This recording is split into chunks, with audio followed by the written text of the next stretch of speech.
तो आज की वीडियो के हमारे बीपीसीसी 112 के यूनिट 2 संगठनात्मक व्यवहार में उभरते रुझान। तो चलिए देखते हैं क्या है, कैसा रहेगा ये चैप्टर आप हमारे लिए। तो परिचय पढ़ लीजिएगा थोड़ा सा। संगठन क्या है? संगठन को कैसे सचेत रूप में समन्वित सामाजिक इकाई के रूप में परिभाषित किया जा सकता है? दो या दो से अधिक लोगों से बना है जो एक सामान्य लक्ष्य और लक्ष्यों के सेट को प्राप्त करने के लिए अपेक्षाकृत नियंत्रित आधार पर कार्य करता है। क्या एक दो या दो से अधिक लोग का होना चाहिए तब वो संगठन कहलाता है, और एक सामान्य लक्ष्य और लक्ष्यों का सेट को प्राप्त करने के लिए बना होना चाहिए। तो प्राप्त करने के अपेक्षा नियंत्रित आधार पर कार्य करता रहता है और उन लक्ष्यों को प्राप्त करने के लिए कार्य करता रहता है। ठीक है, जो संगठन का निर्माण होता है इसमें 5 मुख्य चीज़ें होती है। संगठन कलाकृतियाँ हैं। ठीक है, फिर लक्ष्य निर्देशित, सबका एक समान लक्ष्य होना चाहिए। ऐसा नहीं कि आप आम चाहते हो, कोई इमली चाहता हो, कोई केला चाहता हो, ऐसा नहीं। सामाजिक पर संस्थाएं, दो या दो से अधिक लोगों से बना होता है, ऐसे सामाजिक संस्थाएं होती है, सबको अपनी अपनी सामाजिकता होती है। संरचित गतिविधि, किसी संगठन के उद्देश्य या लक्ष्यों को प्राप्त करने के लिए यह आवश्यक है कि मानव गतिविधि को जानबूझकर संरचित और किसी तरह से समन्वित किया जाए। सब लोग की समान गतिविधियाँ रहे, ऐसा नहीं कि एक काम कर रहा है बाकी सब आराम कर रहा है, फिर वो काम कर रहा है तो बाकी सब आराम कर रहा है, ऐसा नहीं।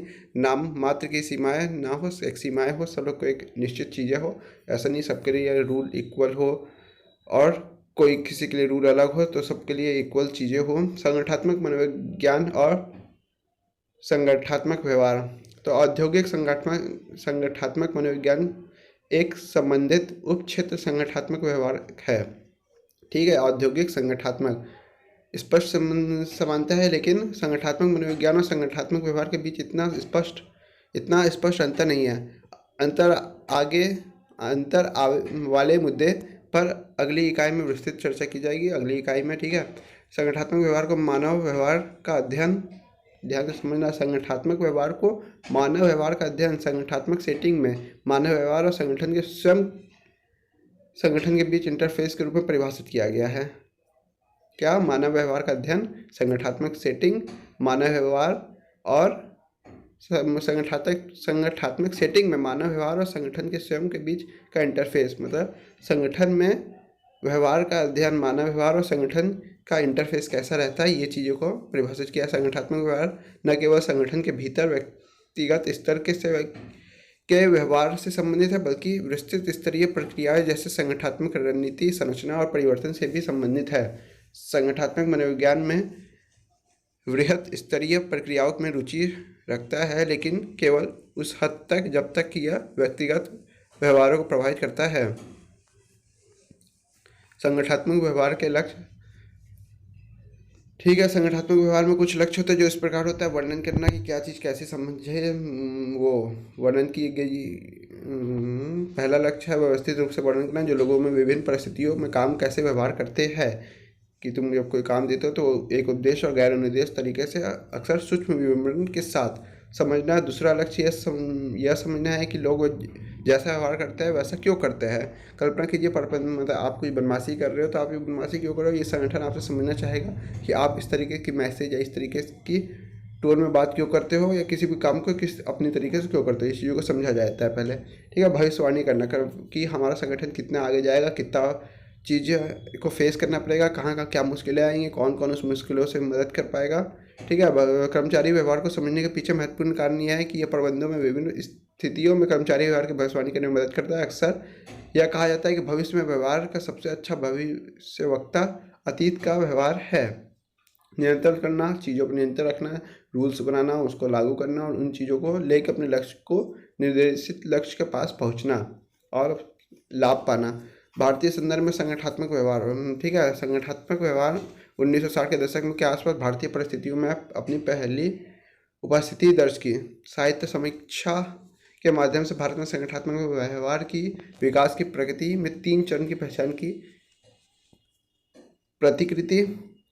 प्रारंभ में भारतीय अध्ययनों में अपनी सार्वभौमिक वैधता दिखाते हुए लगभग सभी पश्चिमी सिद्धांतों, अवधारणाओं और विधियों को दोहराया। असंगत निष्कर्षों को एक तरफ ढकेल दिया गया और अनुसंधान डिजाइन में अनुसंधान की कमी, अनुचित कार्यप्रणाली और इसी तरह के अन्य कारणों को जिम्मेदार ठहराया गया। हालांकि जैसे जैसे इस तरह के असंगत निष्कर्षों की संख्या बढ़ती रही, भारतीय संस्कृति में स्पष्टीकरण के रूप में लाया गया। उदाहरण के लिए मीर और लिपिक ने लैंड का अध्ययन प्रदर्शी को दोहराया। भारतीय संस्कृति में सत्तावादी भारतीय संस्कृति सत्तावादी है। सत्तावादी नेता लोकतांत्रिक की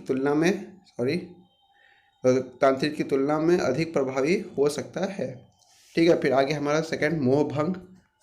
तो अभी हम लोग पढ़ रहे थे प्रतिकृति, फिर आ गया हमारा मोहभंग। जैसे जैसे असंगत निष्कर्ष बढ़ते हैं, भारतीय विद्वानों में पश्चिमी सिद्धांतों और मॉडल का मोहभंग होना शुरू हो गया कि जो सिद्धांत वो लोग देखे गए थे। उदाहरण के लिए मैस्लो की आवश्यकता का प्रदान क्रम को भारतीय संगठनों में सही नहीं पाया गया। उन्होंने अपनी ज़रूरतें उससे थोड़ी अलग पाई। ठीक है, फिर आया सम्मिश्रण। धीरे धीरे सम्मिश्रण दृष्टिकोण उभरा जिसमें पश्चिमी और भारतीय संगठनात्मक व्यवहार में के अवयव और प्रक्रियाओं को एकीकृत करने का प्रयास किया गया कि तुम भी थोड़ा सा बताओ, हम अपना थोड़ा सा बताते हैं और उसको मिला करके एक चीज़ बनाई जाए। इसके परिणाम स्वरूप संगठनात्मक व्यवहार की कई धारणाएं सामने आई जो अलग अलग डिग्री में एकीकृत हो गई। मतलब अलग अलग चीज़ें सामने आई जो संगठनात्मक व्यवहार में अच्छा रूप व्यक्त की। संगठनात्मक व्यवहार का महत्व। समकालीन संगठनों और उसके वातावरण की एक विशेषता परिवर्तनशीलता है। ठीक है, वातावरण की एक विशेषता परिवर्तनशीलता है, सब कुछ बदलता रहता है। बदलता समय हमेशा लोगों को संगठन के लिए एक चुनौती पेश करता है। बहुत अधिक परिवर्तन को अराजकता हो जाती है, बहुत कम परिवर्तन कठोरता का घोतक हो सकता है और ठहराव का कारण भी बन सकता है। ऐसी गतिशील समय के दौरान संगठनात्मक व्यवहार का ज्ञान और समझ उन लोगों के लिए विशेष रूप से महत्वपूर्ण है जो प्रबंधन करते हैं या प्रबंधन करने की इच्छा रखते हैं। ऐसे लोगों के लिए अपनी भूमिकाओं को प्रभावी ढंग से निभाने का एक महत्वपूर्ण हिस्सा एक संगठनात्मक संदर्भ में मानव व्यवहार को समझना है। संगठनात्मक व्यवहार के सिद्धांत प्रबंधकों को यह समझने में मदद करती है कि मनुष्य और संगठन कैसे व्यवहार करते हैं। लंबी चौड़ी कहानियाँ हैं, इसको पढ़ लेना थोड़ा सा आराम से बैठ कर आप लोग। ठीक है, समसामयिक मुद्दे और चुनौतियाँ।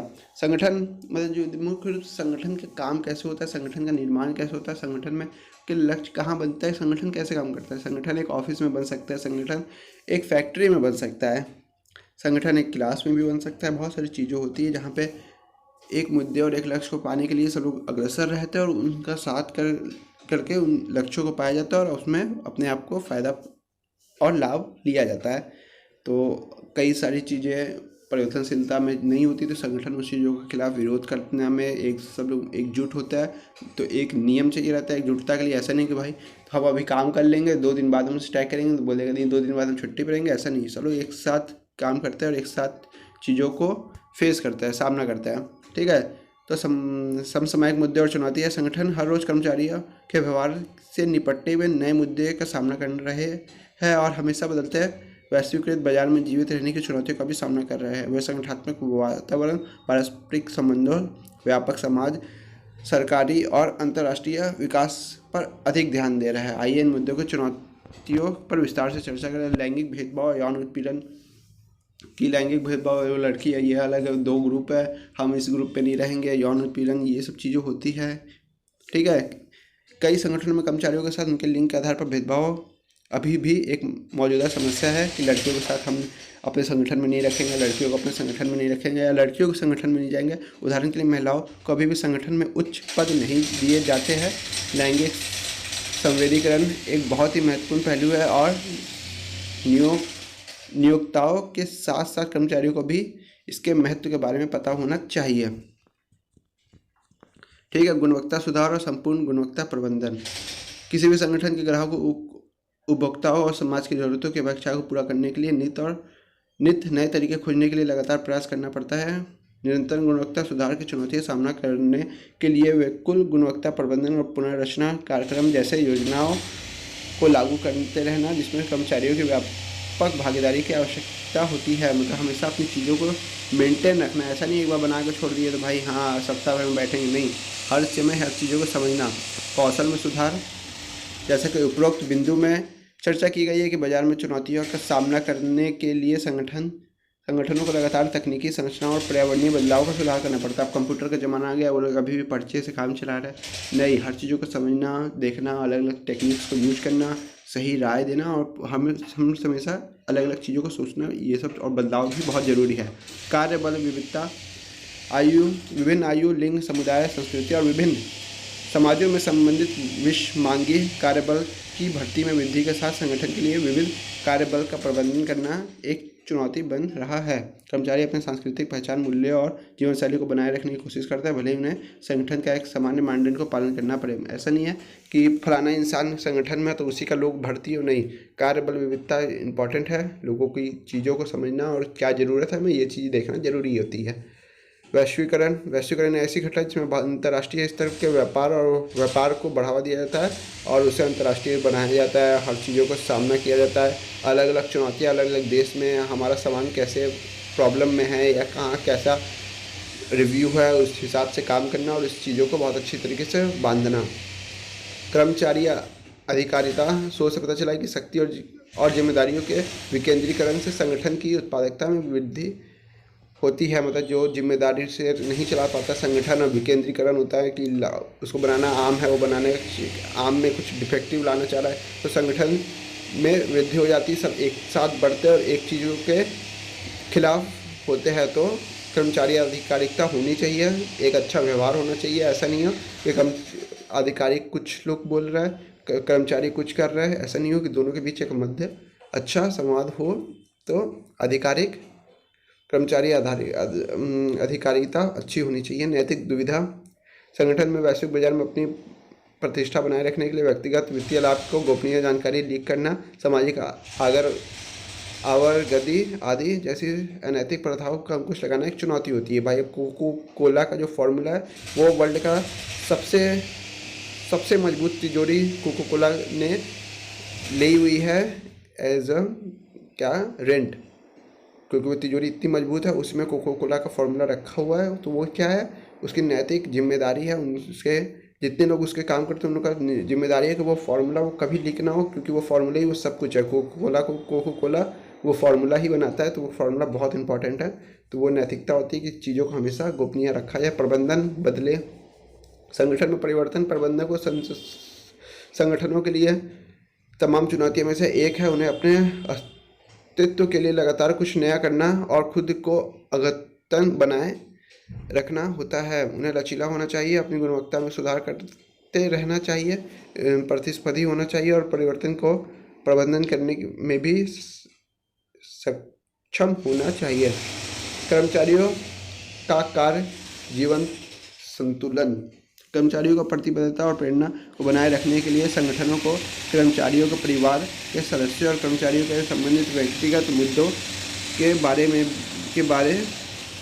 भी विचार करना चाहिए। ठीक है, कर्मचारियों का कार्य जीवन संतुलन, ऐसा नहीं है कि कोई रात को सो रहा है तो उसका भी सिर्फ रात को रख लिया, ऐसा नहीं है। चीज़ों को संतुलन बनाए रखना चाहिए। कोई रात की शिफ्ट चाहता है उसको रात की दो, जिसको दिन की चाहती है उसको दिन को दो। उलट पुलट नहीं कर देना है। मुआवजा प्रबंधन सही से लागू करना। डिजिटल वर्ल्ड में सबको समान चीज़ें सिखानी है। Internet, software, computer, hardware, Excel, Microsoft, ये सब इंटरनेट चीज़ें कैसे यूज होती है, ये सब चीज़ों को भी समझाना बहुत इंपॉर्टेंट होता है संगठन में। ऐसा नहीं हो कि किसी के साथ कि परिवर्तन आ रहा है और हम लोग पिछली चीज़ों को लेकर के बैठे हुए हैं, ऐसा चीज़ें ना हो। सो गाइस, कैसे लगी ये यूनिट कमेंट करके जरूर बताइएगा। और आप लोग से हमेशा मैं यही कहता हूँ, कमेंट आप लोग जरूर किया कीजिए। अच्छा बुरा जैसा भी आप सुझाव भी दे सकते हैं। आप किसी भी तरीके की कोई भी मिसअंडरस्टैंडिंग या अदर कोई भी प्रॉब्लम हो तो आप उसे भी शेयर कर सकते हैं। इग्नू से रिलेटेड कोई भी डाउट हो वो भी आप पूछ सकते हैं। So guys, thank you for watching. जाते जाते वीडियो को लाइक और चैनल को सब्सक्राइब करते जाइएगा, जिससे मुझे बहुत सारा मोटिवेशन मिलता रहे। और मिलता है मुझे एक नए यूनिट में, जो कि है हमारा कार्य अभिव्यक्ति यूनिट 3। सो गाइस, याद से चैनल को लाइक और वीडियो को सब्सक्राइब कर देना। Tata bye bye. और कोई सी भी तरह कोई पर्सनल प्रॉब्लम हो या कोई पर्सनल कोई चीज़ समझ में ना आ रही हो तो डिस्क्रिप्शन बॉक्स में मेरी पर्सनल आईडी दी हुई है, आप वहाँ पे भी मुझे डायरेक्टली मैसेज कर सकते हैं। Tata bye bye.